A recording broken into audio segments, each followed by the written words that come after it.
stick. Yeah. Oh, LG. What's going on, Deborah? I originally saw your story online. I thought it was very interesting. I hear you talking when you first started that you were like, when you were 10 years old, that you were already trying to move out, and you were you wrote and stuff like that. Were you already trying to escape the wrath from a young age? Like you were planning on escaping the wrath of the Satmars, or was that like later on? No, I never planned to escape the wrath of the Satmars because I had nowhere else to go. If someone would have offered to take me in, I might have agreed. But what you're talking about is my parents' marriage falling apart, which started pretty much when I was born.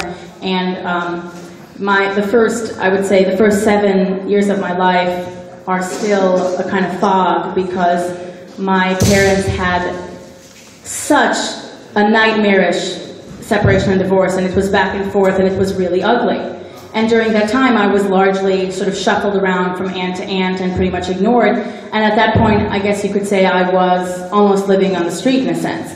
And so if anyone's going to be saying, oh, well, I remember when she was 8, she wasn't living at home. I wasn't. I was being shuffled around a lot because there were problems at home. But that wasn't me running away. That was me being an 8-year-old.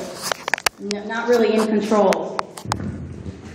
When you say peckle, like everyone has a peckle on their shoulder, what does that mean? Like they have to get the monkey off their back, or like what do you mean by that?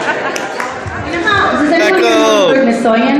Yes. Like you're given a test in life, like everything is a test from God. So I was raised to accept everything bad that happened to you because it's destined that way. It's a test from God, you have to withstand it. So if you have a child that's born with a problem, you just got to put up with it. You don't try to get rid of it, you put up with it because God gave you that to test you.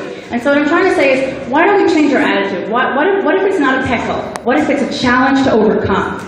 What if it's a experience that makes you stronger and better? You know what I mean? How about we stop kvetching and start dancing? Let's go, one more, LG, one more. I think I know what you just said, but I'm not sure. All right. The resolution, I think what you just said is that if you have a problem and you had a baby or whatever that was born with disorder, make the best of it. But that's your peckle, right? No. A peckle is, oi, never, Hashem gave me this tutus, like, oi. But, you know, a pity, such a pity, like that God cursed me with this terrible test and I have to bear it. But what I do is, you know, every hardship in my life I've taken and I've turned into something wonderful. Instead of having a negative attitude where I have no power and it's all God, I'm like, no, God gave me these things to make something beautiful out of them, to change the world, to really just turn them around into gifts and blessings. And so I wish I'd grown up with that attitude because, like she mentioned, the whole Satmar paranoia, that mentality, that's that sort of, you know, relic from the Holocaust, the pogroms, that eats into you. It becomes a part of your everyday life, and it's very hard to shake that attitude.